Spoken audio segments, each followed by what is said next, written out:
Hi friends, मु रश्मि आज आपण नहीं आसी गोटे सुंदर पखाड़ रेसिपी आउ से पखाड़ मु कौन कौन रांधि सेटा भी मुझे देखेबी आपण मैंने वीडियो शेष पर्यंत रही बोली मोर अनुरोध। तो मुझे नहीं आसी आम बारी होता फ्रेश पोई जहाँ को मुझे पनिकी साहाଯ୍य पूरा भल भाव में काटिदेवी कहीं छुरी रे काटिबा अपेक्षा पनिकी काटिबा को सहज बोली भावे। तो ये मु पोई काटिदे पोई पत्र भी ये रही एवं मु आलू को पकेबी ए मुझे आलूर चोपा छड़ाई दूसरी आपण मैंने चाहिए बिना चोपा छड़ारे पोईरे बनई पारे।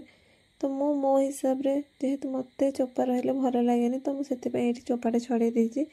तो प्रथम ये मुझे सबुतिक पर सजाड़ी रखीदेवी तापर रोषे स्टार्ट करी। ये मु पोई आलू काटी सारा पर भजापी काटुची देखो केते सरू सरू कर पूरा भल भाव में गुंड कर आलू को काटी मत एमती ही आलू भजाटा भल लगे। आपको कौ भाया भजा भल लगे निहाती भाव में जनइबे। तो मुझे काटी सब परिवा को ये सजाड़ी रखीदेली आलू पियाज पोई आ बड़ी को भी रखीदे। तो ये प्रथम मु गैस लगेदेवी तापर कढ़ी बसई देती गरम होगापी। तो प्रथम मुझे बड़ी भजार स्टार्ट करी कहीं आमर बड़ी चूरा करार अच्छे जेहेतु पखाड़ पखाड़ बड़ी चूरा ही मेन आम ओडिया मानक पई। तो ये मु प्रथम बड़ी को अल्प टिके गरम कड़े अल्प टिके भाजीदेला किसी तेल ऐड करी। ये मु गैस फ्लेम को मीडियम रे रखिकी अल्प आस्ते आस्ते कर बड़ीटा भाजी एमती धीरे धीरे बड़ीटा भाजी हम आ बेसी पोड़ी जीवनी।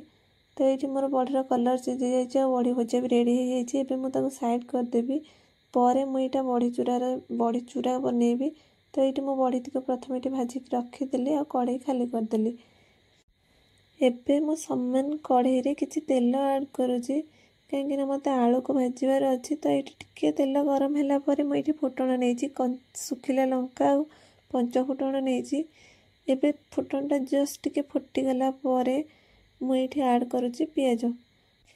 पियाज को ये मत जमा भी बेसी भाजबार ना कहीं आलू भजा भितर भी सी भाजी हो।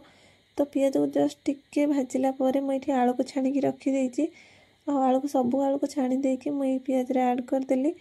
आई भजा भितर ही आलू और पियाज पूरा भल भाव में भाजी हो बेसी पियाज को जमा भी जारिबा दरकार नहीं। तो ये देखो मुझे आलू और पियाज को भल भाव में मिक्स करदेली किसी समय आउ घोड़े देली सांगे सांगे लुण हलदी न पकई मिली किसी समय घोड़े देवी। आलूर पानीटा जस्ट टिके मरीगला मुझे ऐड करी लुण हलदी। एबे किछि समय भाजिकी से लुण हलदी भल भाव मिसी जावाई छाड़देवी आ बेसी हाई फ्लेम न दे मीडियम फ्लेम रे ताकू जाली भजा ये रेडी करी। तो ये देखो मोर भजा रेडी हो जाइए जेहेतु भजा मोर रेडी हो गला। तो ये मु कढ़ई को खाली करने भजा को गोटे प्लेट को काढ़ी देछि। तो ये मु सबुतिक भजा को गोटे प्लेट को काढ़ीदेला देखो ये मोर कढ़ई खाली हो गला। तो ये कढ़ई मु तेल किसी देवी कहीं मत पोईरे बनईबार अच्छी।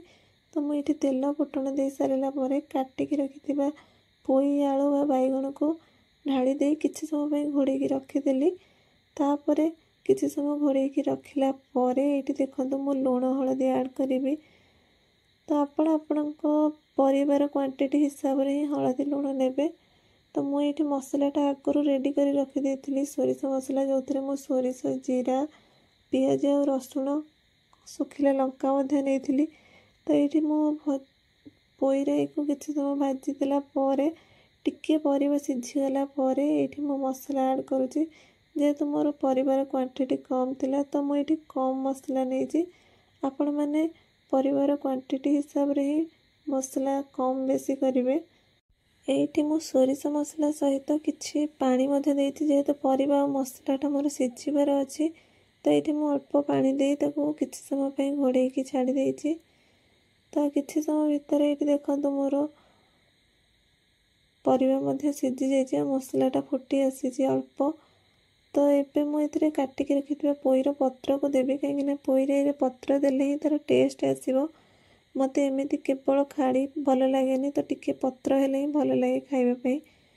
तो तापर मुझे परिवाटा सीझा भितर पत्र पोईरे रेडी होगा भितर ये मु गोटे ग्राइंडिंग जार नहीं जो जार मुझे बतुरे रखी किसी अरुआ चाउल नहीं जोटाको मु पिठो बनैबी आ को पिठो सेटा आगको देखंतु। तो से पिठो बनैबा पई मु एठी अदा रसुण आ पियाज नेछि। ता सहित मु एठी लूण हळदी मध्य देदेबी एकाथरे जा परे मते आ गोळेबाकू पड़िबनी। तो एठी मु किछि हळदी किछि लूण आ ता सहित गोटा जीरा नेछि। आपण माने चाहेले गुंड मसला मध्य नै परिबे। तो मु एठी गोटा जीरा नेछि ता सहित सुखिला लंका नेछि। आ अल्प पानी दे एठी मु गोटे तार बहलिया पेस्ट गोटे बनै देछि। एते सब करबा भितर एठी मोर रेडी हो जाइछि पोई राई, जहाको मु एठी खरिका साहाय्य भलो भाबरे एपट सेपट करी भलो भाबरे मिक्स कर देबी। कारण परिबा आ पोईटा टिके अलग अलग दिसुथिला तो सेथिबे मु एमती खरिका साहाय्य भलो भाबरे एठी मिक्स कर दोछि। आपण माने चाहिले गोटे चामच साहाय्य मध्य मिक्स करि परिबे। तो ये मोर जेहेतु पोईरे रेडी हो जाइछि मु एठी कड़ाई काढ़ी देछि आ तावा बसै देछि। एबे तावारे मु बनैबी जह्नीर पिठो। सेथिपाई मु एठी जह्नी को गुंड गुंड करी काटी देथिले आ बनैथिबा आणरे मिक्स करी एठी छोट छोट साइज रो पिठो बनै दोछि। तो तावारे मु एठी छोट छोट साइज रो पिठो रेडी कर देबी। प्रथम एठी छोट छोट साइज रो पिठो बनै देला परे ता ऊपरे मु एठी 4टा पिठो मोर हेछि।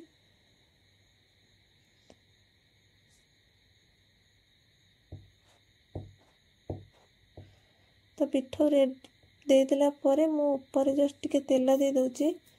जेहेतु नॉनस्टिक तवा नेछि तो तेल बहुत कम जीवो। तो ये मु तेल ऊपर जस्ट टिके दे देछि। तापर ये मु खरिका साहाय्य ये पिठो सबको ओलटै देबी।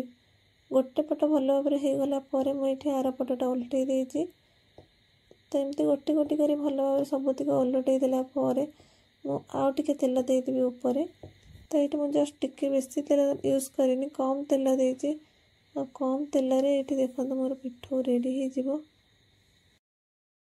एबे मु जह्नी को तावार न काढ़ी गोटे साइड कर देली। आ से फांका थिबा जगह रे पोई डंकरु बंचै की रखिथिबा पत्र को गुंड गुंड करी काटी बळिथिबा आणरे मिसई की एठी मु पिठो बनै दोछि।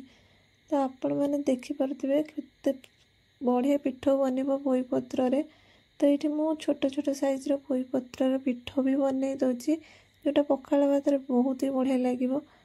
तो ये मोर पिठो रही जाइछि। जह्नी पिठो रेडी हबो ता भितरे पोई पत्र पिठो मध्य रेडी हो जिवो। तो ये मो पोई पत्र पिठो ऊपर जो आण जस्ट टिके बळी थिला ताको एमती ऊपर दे दोछि।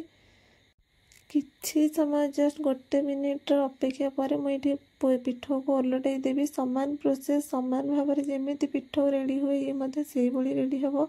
तो ये मो खरिका साहाय्य सबुतिक पिठो को भल भाव ओलटै दौची। देखो तो तले किछि भी लगे तावारे किछि भी लगे सबुतिक भल भाव ओलटै हो अल्प टिके जमी मझे तेल देदेला ये देखो फाइनल रिजल्ट। एबे मु तावा को साइड कर देबी आउ गोटे छोट चामच रे मु छुंक देबी। कहीं जेहेतु पखाळ खाइबार अच्छी तो पखाळ रे छुंकटा तो निहाती दरकार। तो मु पखाळ दही रेडी कर देछि। सापरे एबे चामच रे किछि तेल फुटण आउ अल्प भृषंग पत्र पकईछि। कहीं छुंक बिना भृषंग पत्र जमा भी हो परिबनी। तो ये दही भात रे मु अल्प टिके छुंक मारिदेली। तो ये मोर सरी जाइए रोषेई एबे सर्व करवा टाइम। तो ये देखो मु प्रथमे थोई देछि पखाळ कंसा। मु पखाळ कंसा ये रेडी कर देछि। ता सहित भाजी थिबा बड़ी को मध्य चूरा बनै देछि। बड़ी चूरा कर देछि जो थरे कि मु रसुण कंचा लंका अल्प टिके लूण पकईछि।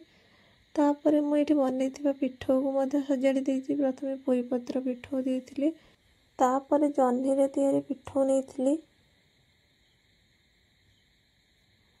तापरे मु एठी नेथिली पोई राई, तापरे मु एठी नेथिली भाजी की रखिथिबा आलू आ साइड रे टिके लूण। तो ये मोर सरी जाइछि पखाळ कंसा रेडी हो जाइछि। मु तो बहुत खुशी रे खाइथिली। आपण मानको मोर पखाळ कंसा केमति लागिला निहाती जणेबे। जदि भल लागिला ताले लाइक शेयर और सब्सक्राइब करिवे। रहउछि धन्यवाद।